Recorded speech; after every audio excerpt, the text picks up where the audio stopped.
ព្យូនៃការសោកសៅវាលុកដូចខ្យល់ព្យុះពេលខ្លះយើងត្រូវបានគេជូនដំណឹងអំពីការមកដល់របស់វាដោយការព្យាករណ៍អំពីសញ្ញាដ៏អាក្រក់ជារឿយៗវាធ្វើឲ្យយើងភ្ញាក់ផ្អើលការសន្ទនាដែលនាំឲ្យភ្ញាក់ផ្អើលឬអត្ថបទដែលមិននឹកស្មានដល់នៅពេលដែលយើងរវល់ពេញមួយថ្ងៃទោះយ៉ាងណាក៏ដោយនៅពេលដែលខ្យល់ព្យុះបោកបក់មកវាក៏ធ្លាក់មកយ៉ាងលំបាកយើងស្រក់ទឹកភ្នែកតាមរយៈវ៉ែនតាដែលលាបពណ៌ដោយការឈឺចាប់ក្នុងអារម្មណ៍ដោយខ្លាចពពកខ្មៅងងឹតមិនដូចខ្យល់ព្យុះទេការសោកសង្រេងមិនមានអ្វីកំណត់បានទេវាមិនផ្ដល់ការតបស្នងហើយវាមិនចាកចេញគឺត្រូវតែវេទនារហូតដល់វាកន្លងផុតទៅអារម្មណ៍និងការយល់ឃើញទាំងនេះគឺស៊ាំទៅនឹងមនុស្សភាគច្រើនការខូចចិត្តគឺជាបទពិសោធន៍សកលដែលត្រូវបានគេសម្គាល់ដោយការឈឺចាប់ផ្លូវចិត្តខ្លាំងហើយដែលជារឿយៗធ្វើឲ្យកាន់តែធ្ងន់ធ្ងរឡើងដោយការខ្វះការគាំទ្រពីមិត្តភ័ក្តិនិងក្រុមគ្រួសារខណៈពេលដែលបទដ្ឋានសង្គមបញ្ជាក់ពីភាពសោកសៅពីការបាត់បង់មនុស្សជាទីស្រឡាញ់ការខូចចិត្តពីការបែកបាក់ស្នេហាឬការបាត់បង់សត្វចិញ្ចឹមបុគ្គលម្នាក់ៗគឺមានអារម្មណ៍ថាឯកោនិងអសង្ឃឹមដោយសារត្រូវបានគេច្រានយើងចោលនៅពេលដែលយើងនេះកំពុងតែខូចចិត្តឬមួយក៏កំពុងតែសោកសៅការខ្វះខាតនៃការគាំទ្រនេះរួមជាមួយនឹងយើងខ្លួនឯងដែលមិនសូវមានយ័ន្តការពារនឹងវាគឺបានធ្វើឲ្យអូសបន្លាយការខូចចិត្តកាន់តែយូរនិងឆ្លងវាផុតដោយលំបាកខ្លាំងយកតែមែនទែនការខូចចិត្តគឺជាបទពិសោធន៍ដ៏ស្មុគស្មាញនិងជាប្រព័ន្ធដែលជះឥទ្ធិពលដល់ចិត្តនិងរាងកាយនិងទំនាក់ទំនងផងដែរការស្រាវជ្រាវបានបង្ហាញថាការឈឺចាប់ផ្លូវចិត្តក៏ធ្វើឲ្យប៉ះពាល់តំបន់ខួរក្បាលផងដែរបើមានការឈឺចាប់ផ្លូវចិត្តនោះរាងកាយក៏នឹងឈឺចាប់ដែរដែលនាំឲ្យមានការចុះខ្សោយនៃការយល់ដឹងនិងមុខងាររបស់ខួរក្បាលផ្ទាល់ប្រសិនបើមានការផ្លាស់ប្ដូរផ្លូវចិត្តដ៏ល្អមួយដើម្បីឲ្យយើងអាចត្រឡប់ទៅអារម្មណ៍ពីមុនវិញនោះវាពិតជាល្អប្រសើរខ្លាំងណាស់មែនអត់ប៉ុន្តែជាអកុសលវាមិនមានវិធីសាស្ត្រណាមួយដែលអាចព្យាបាលផ្លូវចិត្តដែលខូចខាតឲ្យត្រឡប់ទៅល្អដូចមិនធ្លាប់មានរឿងអ្វីកើតឡើងបាននោះទេវាមានតែវិធីដែលអាចជួយសម្រួលជួយកាត់បន្ថយនិងធ្វើឲ្យផ្លូវចិត្តប្រសើរឡើងវិញតែប៉ុណ្ណោះគឺវាមិនអាចមានវិធីដែលធ្វើឲ្យយើងល្អដូចមិនធ្លាប់មានរឿងអ្វីកើតឡើងឡើយនិយមន័យបន្ទាប់នេះគឺត្រូវបានដកស្រង់ចេញពីសៀវភៅដែលមានឈ្មោះថាវិធីជួសជុលបេះដូងដែលខ្ទេចខ្ទាំឬមួយក៏ជាភាសាអង់គ្លេសនឹងគេដាក់ថា How to Fix a Broken Heart របស់វិជ្ជបណ្ឌិត Guy Winch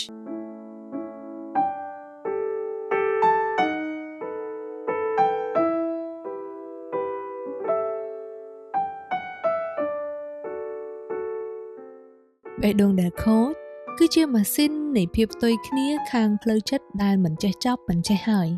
យើងចង់បានអ្វីក្រៅតែពីការបញ្ចប់ការឈឺចាប់ផ្លូវចិត្តរបស់យើងប៉ុន្តែយើងបណ្ដោយឲ្យគំនិតនិងអាកប្បកិរិយាធ្វើឲ្យការឈឺចាប់នោះវាកាន់តែស៊ីជម្រៅជាងមុនទៅទៀតយើងមានអារម្មណ៍ថាត្រូវបានគេច្រានចោលទុកចោលនិងបោះបង់ចោលហើយយើងក៏អស់សង្ឃឹមនៅក្នុងការឆ្លងកាត់ភាពសោកសៅរបស់យើងប៉ុន្តែយើងនៅតែព្យាយាមព្យាបាលស្នាមរបួសនោះដែលអត់ធ្មត់ហេតុអ្វីបានជាការខូចចិត្តដាក់អន្ទាក់យើងឲ្យធ្វើរឿងខុសឆ្គងជាច្រើនទាំងដែលយើងមិនដឹងខ្លួនហើយយើងមិនបានតាំងចិត្តដើម្បីឆ្លើយសំណួរនេះយើងត្រូវពិនិត្យមើលអតីតកាលវិវត្តរបស់យើងជាមុនសិនភាពជាទូទៅអត្ថិភាពនៃរាងកាយរបស់យើងគឺតែងតែជាសះស្បើយឡើងវិញនៅពេលដែលយើងមុតឬក៏ប៉ះរបស់អ្វីមួយវារក្សាជីវិតយើងនៅពេលដែលយើងរងរបួសហើយពេលខ្លះយើងមិនត្រូវបានសម្រេចចិត្តអីទាំងអស់គឺរាងកាយនឹងព្យាបាលការឈឺចាប់នឹងបន្តិចបន្តួចហ្នឹងដោយខ្លួនឯងប៉ុន្តែសម្រាប់អត្ថិភាពនៃផ្លូវចិត្តវិញគឺវាមិនត្រូវបានជួសជុលដោយខ្លួនឯងនោះទេ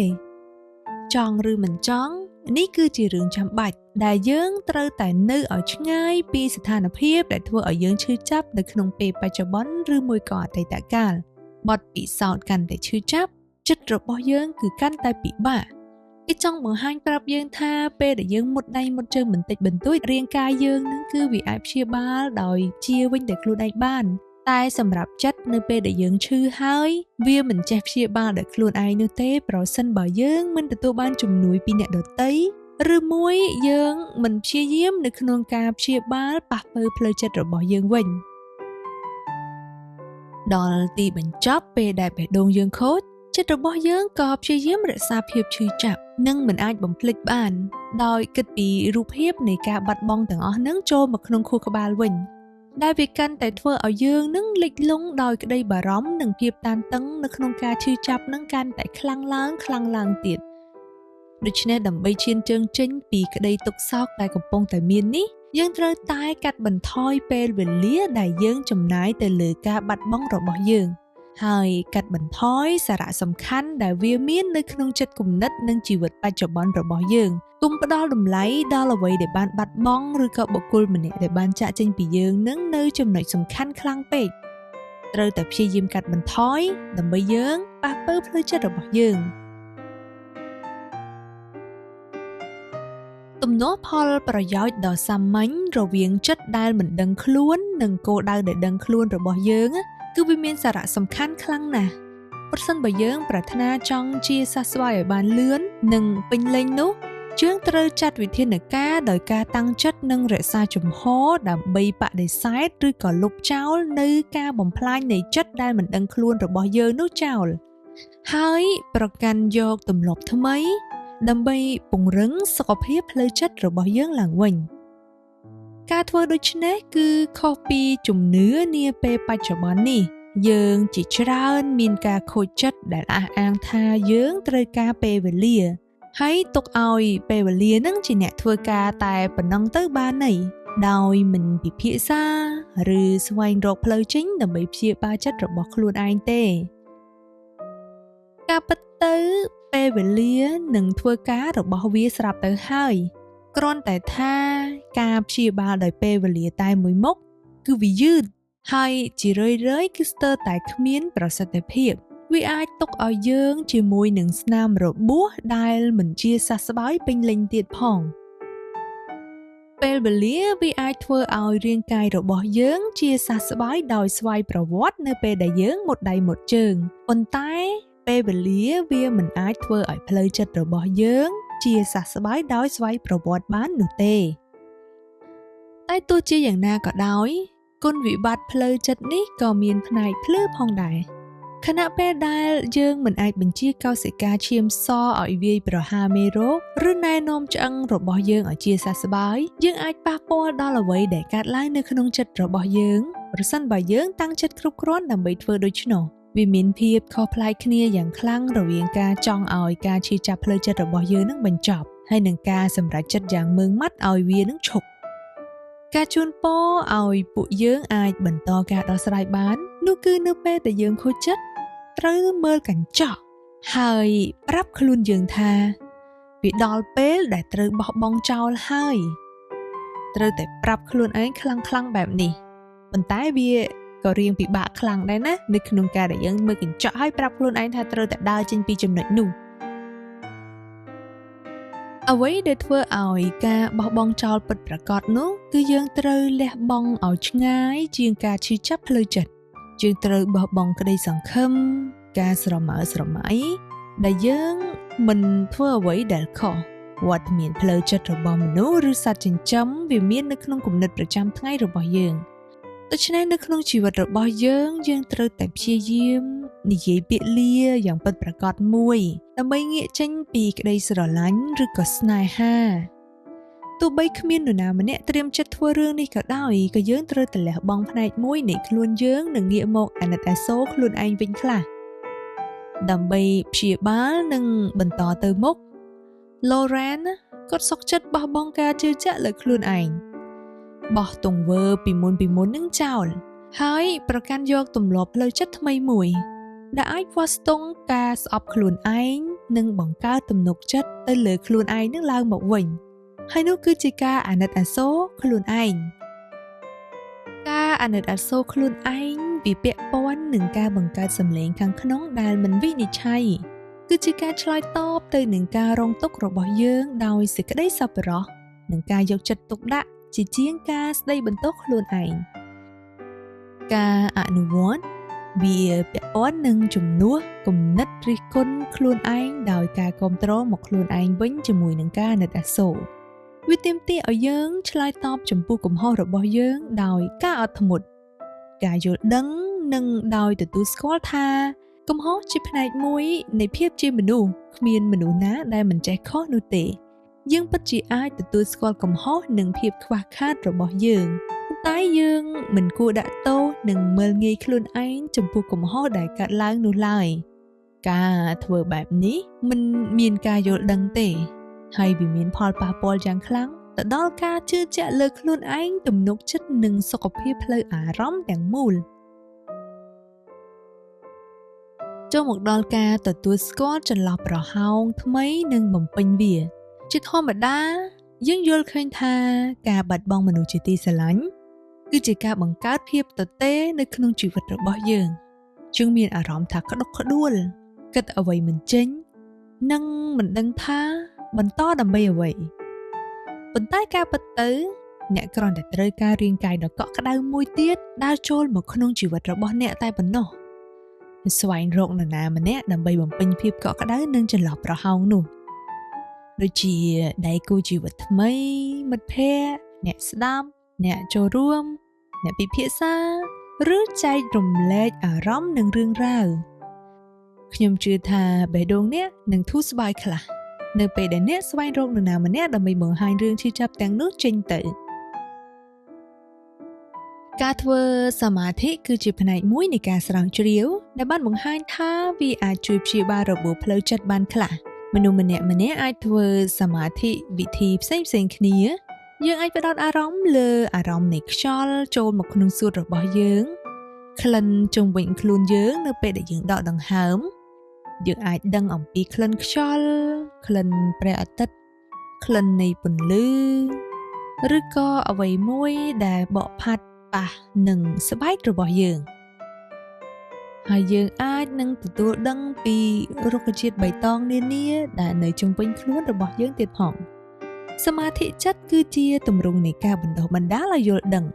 វាប្រៀបដូចជាការហាត់ប្រាណសម្រាប់ផ្លូវចិត្តរបស់យើងអញ្ចឹងដែរហើយដូចនេះ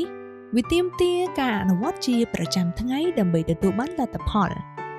នៅពេលដែលអ្នកចាប់ផ្ដើមដំបូង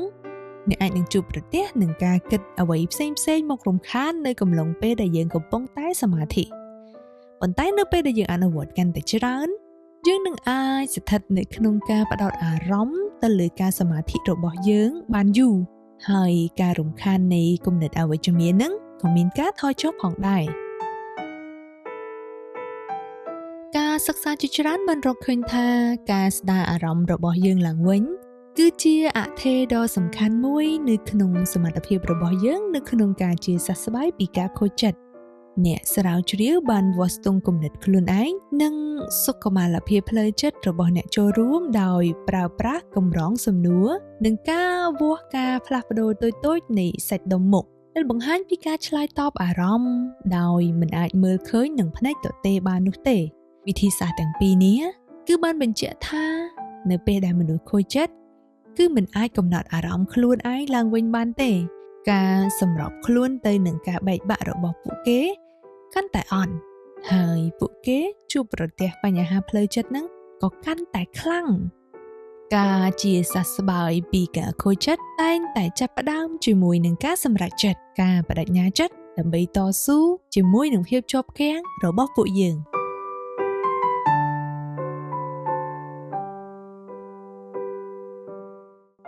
សរុបមកវិញដើម្បីព្យាបាលបេះដូងដែលប្រេះស្រាំខ្ទេចខ្ទីរបស់យើងបានទី1យើងត្រូវយល់ពីវិធីដែលចិត្តរបស់យើងនឹងកំពុងធ្វើការប្រឆាំងនឹងខ្លួនឯងដូច្នេះត្រូវចាត់វិធានការជំរុញនិងកែទម្លាប់មិនល្អនឹងចោលទី2យើងត្រូវប្រយុទ្ធប្រឆាំងនឹងការបាត់បង់នៅក្នុងជីវិតរបស់យើងមិនថាតាមរយៈការចងចាំឬក៏ការរំលឹកនោះទេយើងត្រូវតែព្យាយាមប្រយុទ្ធប្រឆាំងនិងកាត់បន្ថយវាទី3ត្រូវកសាងការគោរពខ្លួនឯងឡើងវិញ ដោយអនុវត្តការអាណិតអាសូរខ្លួនឯងធ្វើឲ្យយើងមើលឃើញពីតម្លៃរបស់ខ្លួនយើងហើយទី4ត្រូវរៀនទទួលស្គាល់ការបាត់បង់នោះនិងបំពេញចន្លោះប្រហោងថ្មីឲ្យចូលមកវិញទៅលើចន្លោះប្រហោងដែលកំពុងតែខ្វះខាតនោះដោយស្វែងរកអ្នកស្ដាប់អ្នកចែករំលែកអ្នកផ្ដល់ភាពកក់ក្ដៅឬក៏ដៃគូជីវិតថ្មីនៅក្នុងជីវិតរបស់យើងដូច្នេះយើងត្រូវចាំថាយើងគឺអាចគ្រប់គ្រងជីវិតនិងចិត្តគំនិតរបស់យើងបានចូលកុំបោះបង់កុំទុកខ្លួនឯងចោលហើយខ្ញុំក៏នៅទីនេះដើម្បីបន្តដំណើរទៅមុខជាមួយនឹងអ្នកទាំងអស់គ្នាផងដែរក្រោកឡើងហើយព្យាបាលបេះដូងដែលកំពុងតែចុកចាប់ជាមួយគ្នាពុំមាននរណាមិនធ្លាប់ឆ្លងកាត់ភាពឈឺចាប់នៅក្នុងជីវិតទេមិនមែនមានតែអ្នកម្នាក់ឯងនោះទេដែលធ្លាប់ឆ្លងកាត់អ្នកផ្សេងគេក៏ធ្លាប់ឆ្លងកាត់ទៅលើរឿងនេះហើយគេក៏អាចងើបឈរឡើងមកវិញបានដូច្នេះយើងក្រោកឡើងទាំងអស់គ្នានិងព្យាបាលបេះដូងរបស់យើងទាំងអស់គ្នា